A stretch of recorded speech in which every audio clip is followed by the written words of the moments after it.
Chapter 19. Fastbrook. Gagara turned the meat slowly on the spit. It was a slow task. Even a baby boar was quite a large thing for a small fire to cook through properly.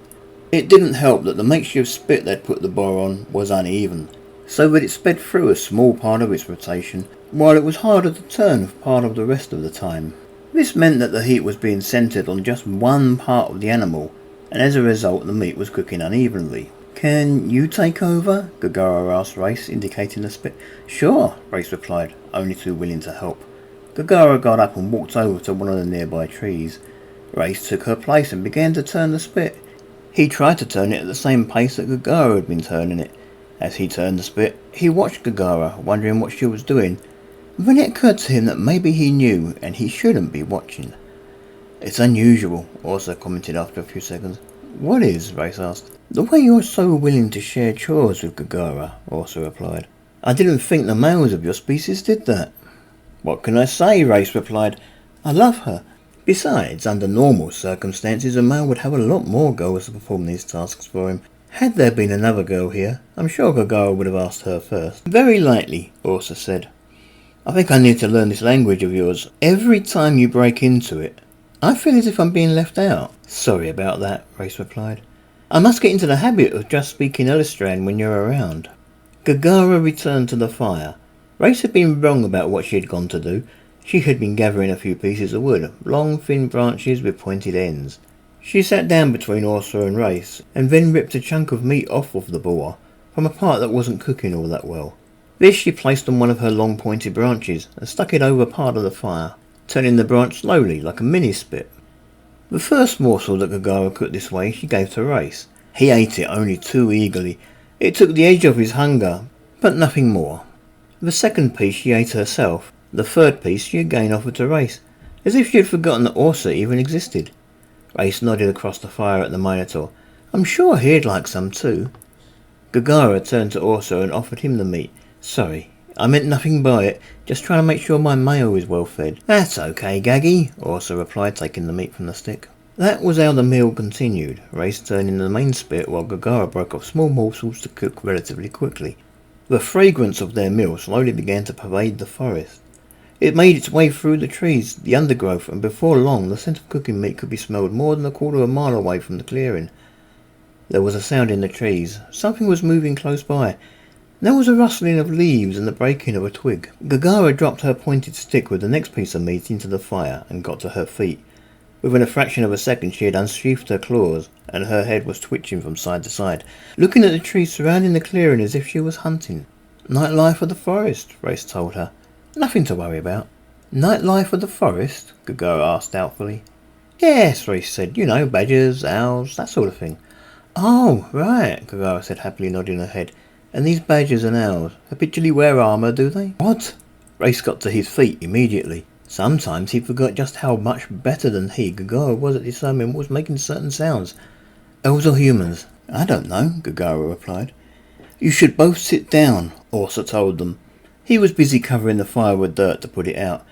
"If they're elves, they might have bows, and we don't want to be seen as a threat. If they're human, they might be nothing more than stragglers from the nearby village, in which case they'll probably want to leave us alone. And may not even be armed." "They're wearing armour," Gagara repeated. "Then let's hope they're elves," Reyes said. He settled back by the remains of the fire, turning his head and listening for any movement in the trees. "Elves will be more likely to talk to us before they kill us." It was dark in the clearing without the fire. Reyes decided to fall back on an old favourite in order to enhance his vision. Cat sight. Gagara was a little more hesitant to settle back down. She did so reluctantly, sitting with her back to the ashes of the fire so that she could watch the woods. Her claws still extended, ready to strike. The rustling continued. It seemed to be coming from just one part of the forest.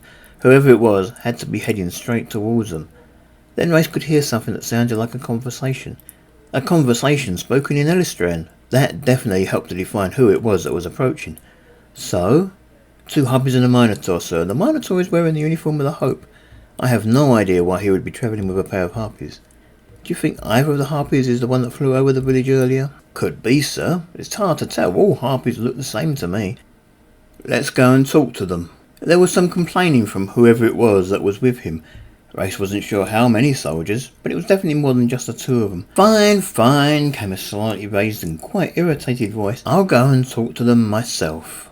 The voices stopped, and then the only sounds were those of someone making their way through the foliage towards them. As that one soldier got closer, Reyes was now able to make out the distinctive clang as metal rubbed against metal. How close did you say that village was? Orsa asked as they waited. Very close, Gagara replied. She glanced round just briefly and then turned her attention back to the forest. A single elf stepped into the clearing before him. By his uniform, the elf was a chargeman. He wore the grey and blue uniform of a soldier from the country of Frederick. Frederick was a small country just to the north of Illustrade and about 1/10 of the size. As a fighting force, they were considered pretty much insignificant even by Elven standards. Reyes didn't know all the details, but he had heard that Frederick had only sent a very small contingent, more of a token force than anything. By the look of it, this token force was being used to occupy the local villages and keep the peace. Fortunately, the language spoken in Frederick was Elistran. Hello, the elf said. He sounded a little on the nervous side. His eyes seemed to take in each of the harpies in turn, and then dwelt for an unhealthy amount of time on the huge war axe that was lying beside the Minotaur. Reyes climbed slowly to his feet, doing his best not to look too threatening. Hello? Can we help you? Just checking, the elf replied. Perhaps I should introduce myself? I am Chargeman Vert, second in command of the Imperial forces, occupying the nearby human village of Fastbrook. Fastbrook, Reyes thought to himself. That told him where he was. Fastbrook was a small village in the southwest of Damothe. They were only about 2 miles from the border with Carlis. Pleased to meet you. I am Tanrag, Reyes said. He indicated each of the others as he spoke of them. This is my girlfriend Gagara, and the Minotaur goes by the name Orsa. Reyes had never heard Orsa speak in the tone he now used. He spoke in a tone that was far more stereotypically that of a Minotaur, rather than the almost effeminate one he had been using up until then. His voice boomed, and it almost sounded as if there was a growl behind the words. Pleased to meet you. Pleased to meet you too, the elf replied, looking a little startled by the Minotaur. Then he glanced quickly at Gagara and back to Reyes. Girlfriend? Then you're male. He is, Gagara said, giggling. He definitely is. I am, Reyes replied. Can you not tell? Not in this light, the elf admitted. What is so important to the war effort in this part of the country that it had to be entrusted to a male of your species? Reyes smiled inwardly to himself. The elf was making assumptions which he could take advantage of. I'm sorry, I can't tell you. Of course not, the elf nodded. Of course not. Please forgive me for asking. Already forgotten, Reyes replied sternly. Might I ask why you're in the forest this night?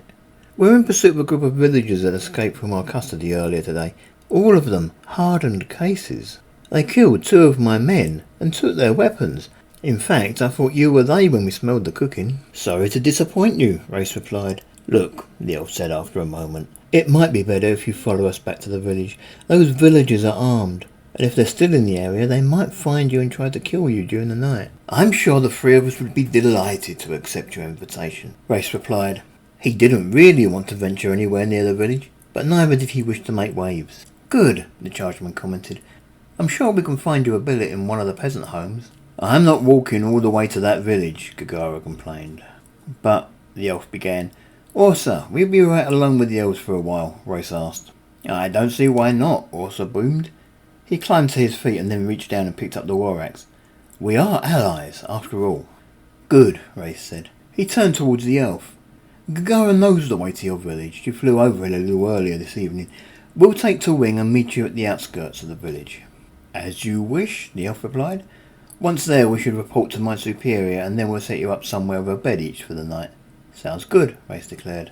Fastbrook was a small village consisting of 37 ramshackle buildings, all in various states of repair. It was a very small village, not large enough to have had its own militia. It did have a custodian's house though, a kind of small prison where the local law official could lock up minor offenders for a few days, or where major offenders could be held until they were transported to Lamington for proper justice. At this time of night there was very little light in the village. The soldiers out on patrol were each carrying a lantern to help light their way. There was also a line of lit torches stuck into the ground in front of the giant municipal building. It was the largest building in the village. It sat proudly in the middle of a row of houses that stood across the street from the river and faced towards the same. It was a large square block of a building with a domed roof. During times of peace, this building would serve as the mayor's official offices, a local meeting hall, and a great feasting hall whenever the locals had something to celebrate, such as a royal wedding. Indeed, there were probably 1,001 tasks the building could and probably had been turned to in its time. Right now, to Reyes, it looked like the official headquarters of the occupying forces. There were 2 guards standing duty at the doors to the building. Even with his eyesight enhanced, it was hard to see what they were wearing from above, but Reyes could tell they were armed in the same way that elven guards always seemed to be armed, with a large spear and a shield. Although Reyes could see them, Gagara, leading the way, didn't. She flew down and landed on a flat part of the domed roof of the building. It was clear to Reyes why she had chosen this building to land on. It was illuminated enough by the torches for her to see it, whereas the rest of the village would probably be almost invisible to her. The 2 elves on guard duty at the door both took a step forward and looked up at the roof. When they saw Gagara up there, they both seemed to relax and return to their posts at the door. Not a single word passed between them. Reyes then followed Gagara and landed on the slope of the dome. It was an uncomfortable perch. The curve of the dome seemed to be pushing him further forward than he liked. It was only a second before he was hopping across to one of the other flat spots. Each of the flat spots was just about wide enough for one harpy to take perch. This meant that Reyes ended up on a flat spot much further away from Gagara than he would have liked. This time the guards paid less attention. One of them did look up at him, but he didn't move to do so. Then he returned to his previous position of guarding the door. Now they just had to stand here and wait for Orsa and the patrol to return from the forest. Reyes glanced across the building at Gagara. He supposed he could start a conversation with her to help pass the time, but he couldn't think of anything to talk about. Reyes began to look about the village. This was a village that made its livelihood from the stream.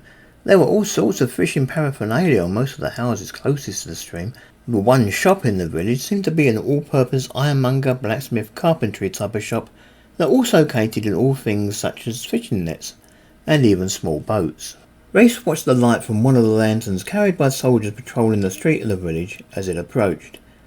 At a point just in front of the building on which he was standing, the 2-man patrol that was the source of the light passed another 2-man patrol heading in from the other end of the village.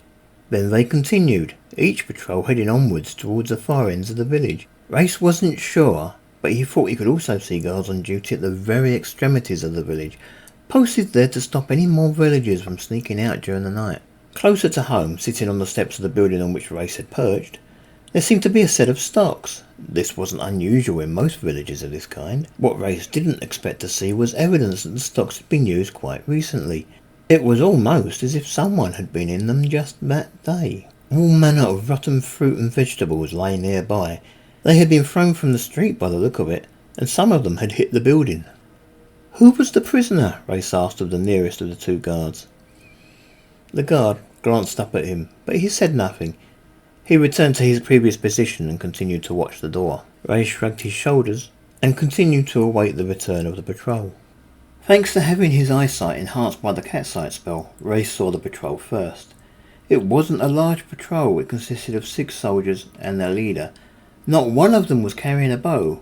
If it had come to a fight back in the forest, Reyes, Gagara and Orsa should have been able to deal with them easily. No wonder the officer had been so polite. Orsa walked side by side with the leader of the patrol. He strode confidently, but walked at a pace that would allow the chargeman to keep up without exerting himself. Although Orsa bore no rank, he walked as if he was an equal to the chargeman. The 2 guards on duty at the doors of the administrative building came to attention as the chargeman arrived. Chargeman Vert swapped a quick salute with the 2 guards and then looked up at the roof of the building where the 2 harpies were perched. "I thought you were going to meet me at the outskirts of the village." "We couldn't see the outskirts of the village," Gagara replied. "We assumed you were planning to bring us here," Reyes added, "so this seemed like a good place to wait." The chargeman grunted. He turned to face his men. "Okay, I'm not going to need you again until morning, so go and get some sleep if you can." The 6 soldiers of his patrol said nothing to their officer as they began to go their separate ways. They did, however, joke among themselves as they parted. "You know what this place needs," one of the elves commented. "An inn. I could use a drink." "I'm with you there," agreed another, "but we'll have to import the decent stuff. I don't fancy the local brew." There was also laughter as the elves parted company, glad to be done with the tasks of another day. Reyes watched the elves for a second or two. Then his attention was caught by the chargeman. "Come on, let's go and talk to my commander."